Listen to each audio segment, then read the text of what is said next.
3 technicals. That's where Caitlin Clark sits right now, in the middle of a season that was supposed to be about growth, dominance, and the continued rise of women's basketball into the mainstream spotlight it's been chasing for decades. 3 technicals and 5 more separate her from something no one in the league office wants to say out loud, but everyone is quietly doing the math on. A forced absence, a suspension. The most recognizable face in women's sports watching a game from the tunnel in street clothes because she said 3 words into the air after a referee swallowed his whistle. And here's the part that makes this story so much bigger than a fine schedule or a discipline memo. The ladder she's climbing wasn't built by her opponents. It wasn't constructed by rival coaches or rival fans or anyone outside 645 Fifth Avenue in New York City. Cathy Engelbert's office built it. Her task force designed the rungs. Her officiating overhaul tightened the bolts. And the player now 3 steps up that ladder, with months of season still ahead of her, is the same player whose name is single-handedly pulling this league into arenas and onto broadcast deals it couldn't have dreamed about 5 years ago. 5 more whistles and the league suspends the very product it's been selling. That's not hyperbole, that's arithmetic. And before you can understand where this goes, you need to understand exactly how we got here. Because the story of Caitlin Clark's technical fouls isn't really about Caitlin Clark losing her temper. It's about an office that spent one winter making 2 very specific decisions, then released both of them into the same season, aimed at the same player, without apparently thinking through what happens when the math catches up. So, let's start with Thursday night. Let's start with 3 words, 1 arm swing, and the moment this whole thing became impossible to ignore. It was the 3rd quarter at Gainbridge Fieldhouse, Indiana's own building, in front of Indiana's own fans. The Fever had built a 19-point lead, the kind of cushion that should make a game feel safe, should let a team breathe a little, should make the 4th quarter feel like a victory lap. And then it evaporated. Not slowly, not through some gradual momentum shift that gave Indiana time to adjust. It was gone, and the building felt it, and Caitlin Clark felt it too. She drives, she gets the shot swatted clean away. She looks toward the official standing right there, close enough to see it, close enough to call it, and hears nothing. No whistle, no acknowledgement, just silence, while the play moves on and Indiana's lead keeps shrinking. So she does what competitors do. She swings her arm through the air in frustration and says it out loud. 3 words, "That's a foul." The Prime Video broadcast caught it clean. No ambiguity, no lip reading required. You could hear it clearly, see exactly what it was, and understand immediately that what you were watching was not a meltdown, not a tantrum, not a player losing control of herself in a critical moment. It was a reaction, a split-second, entirely human reaction to a call that wasn't made, in a game that was slipping away, from a player who has been swallowing a lot of silence for a lot of games now. Technical foul number 3.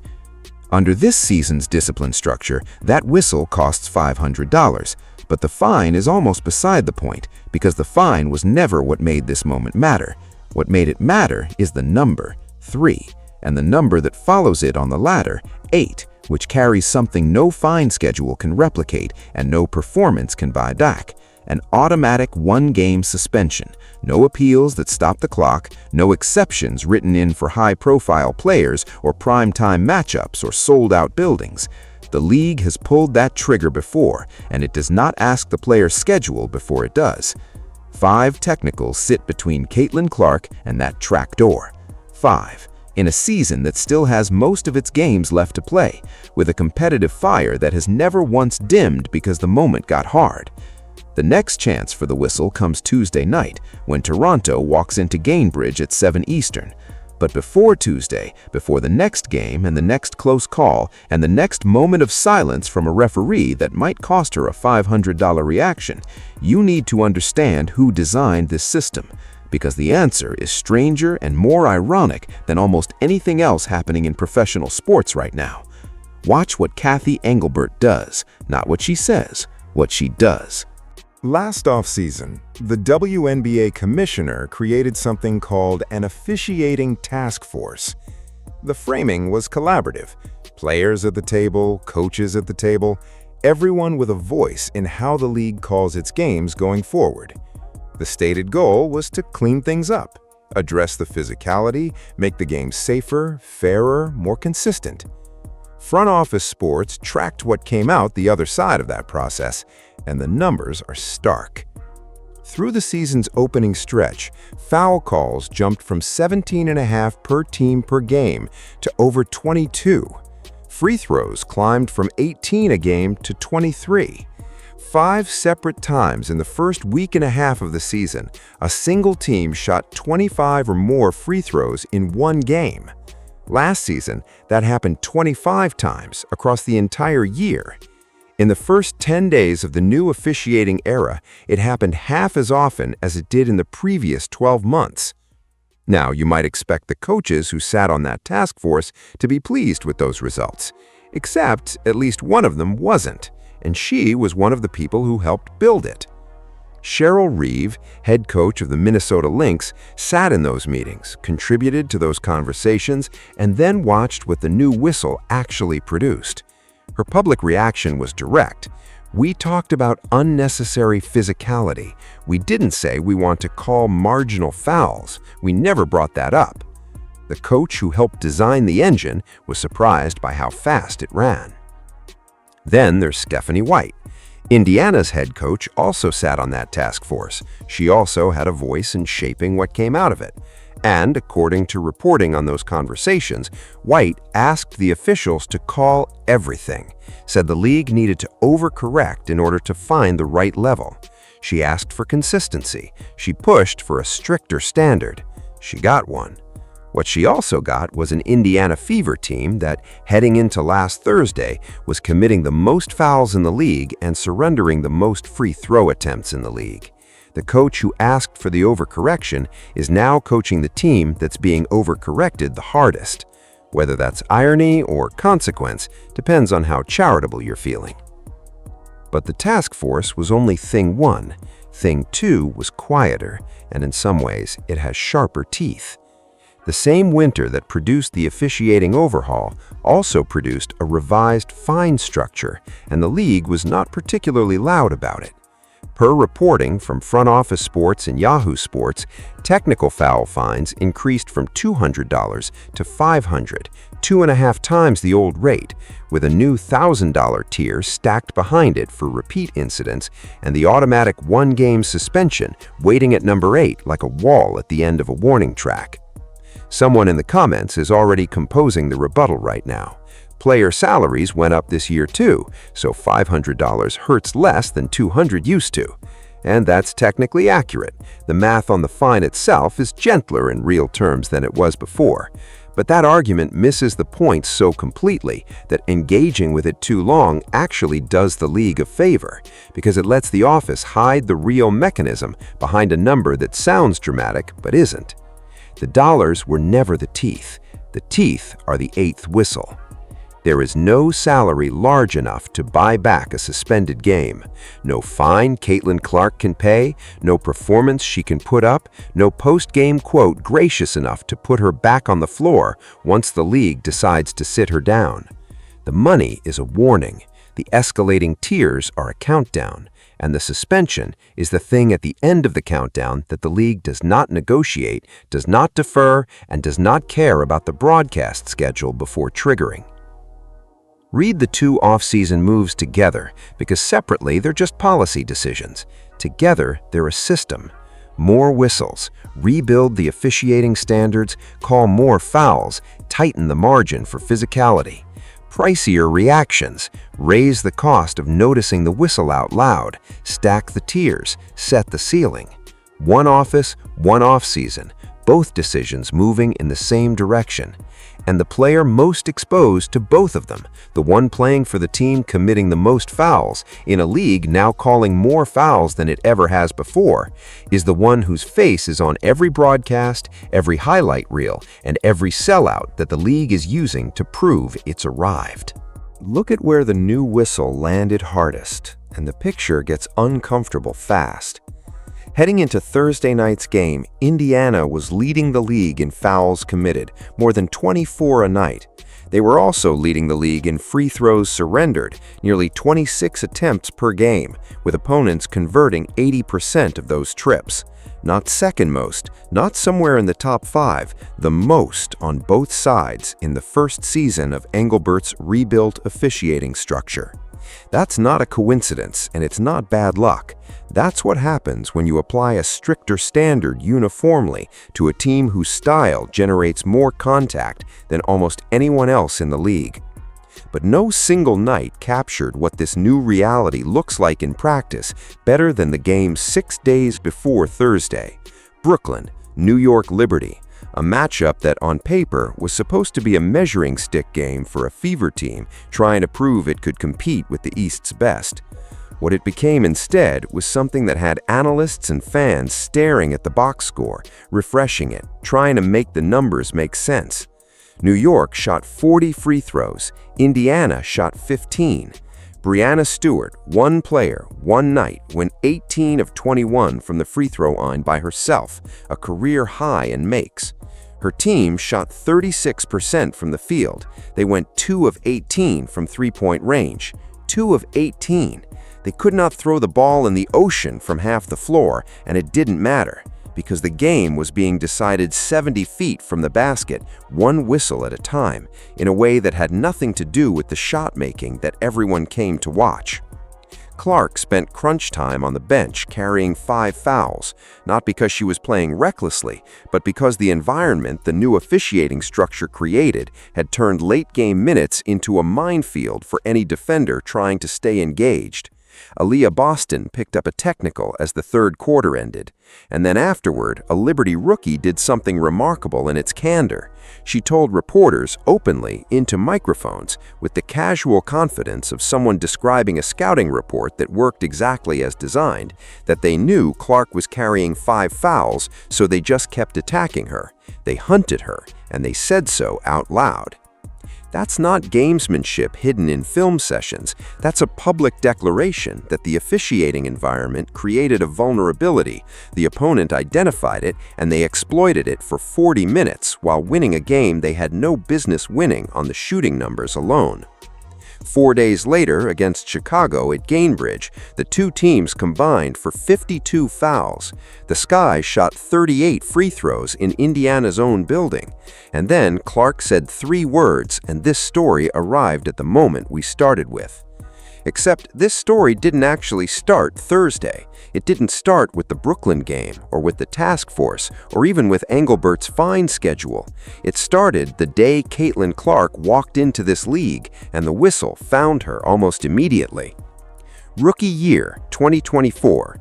Caitlin Clark misses a three-pointer, and in the frustration of the moment, the kind of split-second emotional release that happens to every competitor who has ever played this game at any level, she smacks the backboard. Not at an opponent, not at an official, at the backboard in reaction to her own miss, directed entirely at herself. The referee gives her a technical foul. The explanation, in the official's own retelling, was that the gesture was disrespectful to the game of basketball. Let that sit for a moment.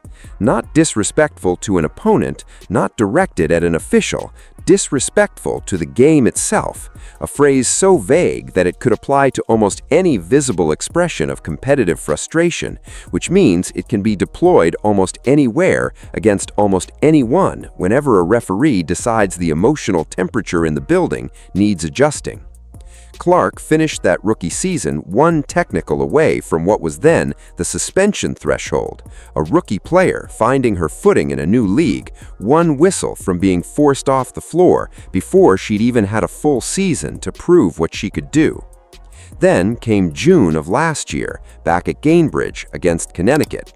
The details of this one are documented, not by reporters working from second-hand accounts, but by the crew chief's own pool report, the official record that referees file after games when significant incidents occur.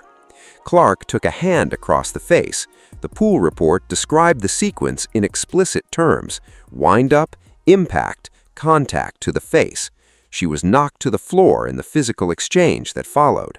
The flagrant foul went to the player who delivered the blow. The technical foul went to the player who received it. The player who got hit in the face walked away with a technical on her record.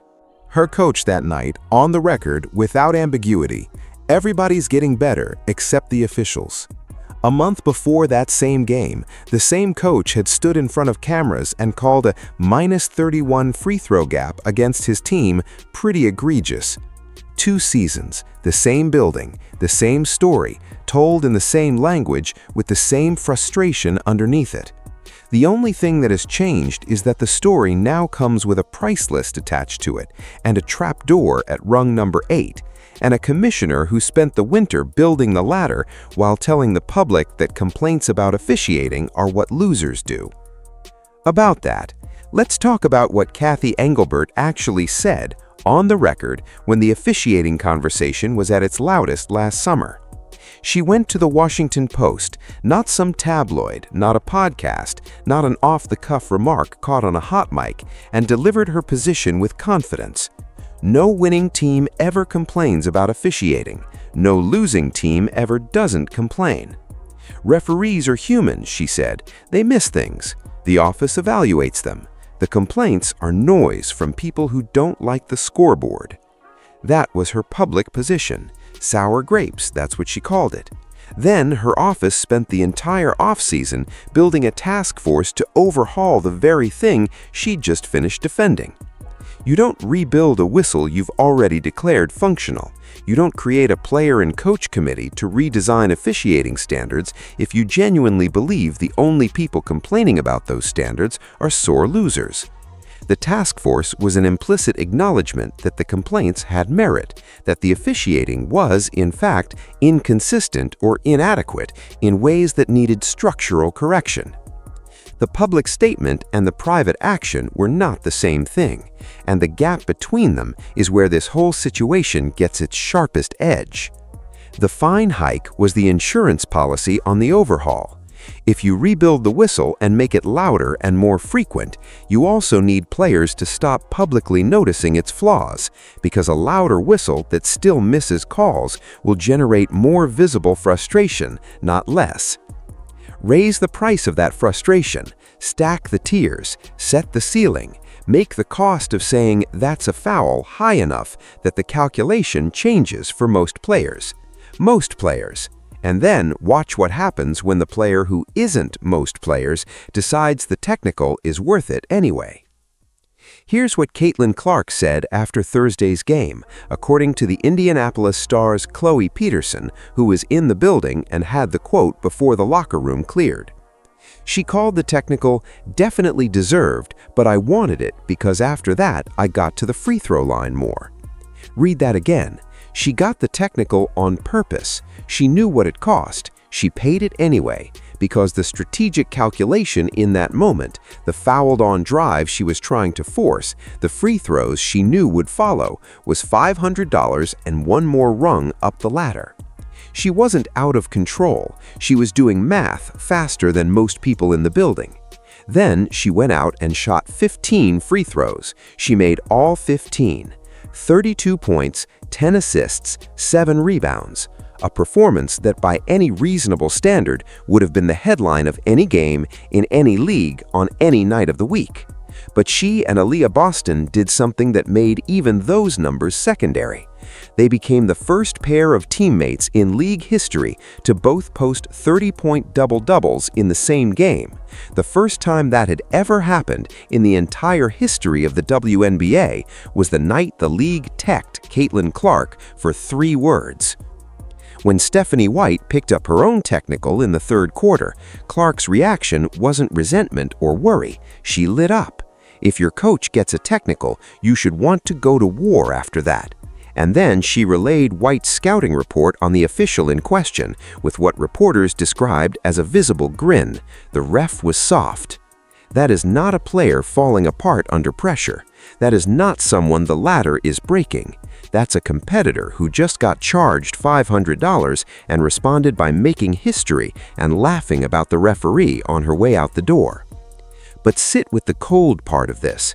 Sit with it for a second before the performance washes everything else away. The ladder doesn't watch highlights. It doesn't care about the 32 points, doesn't factor in the 15 assists she's averaging, doesn't acknowledge that the most watched franchise in women's basketball just put up a night for the record books.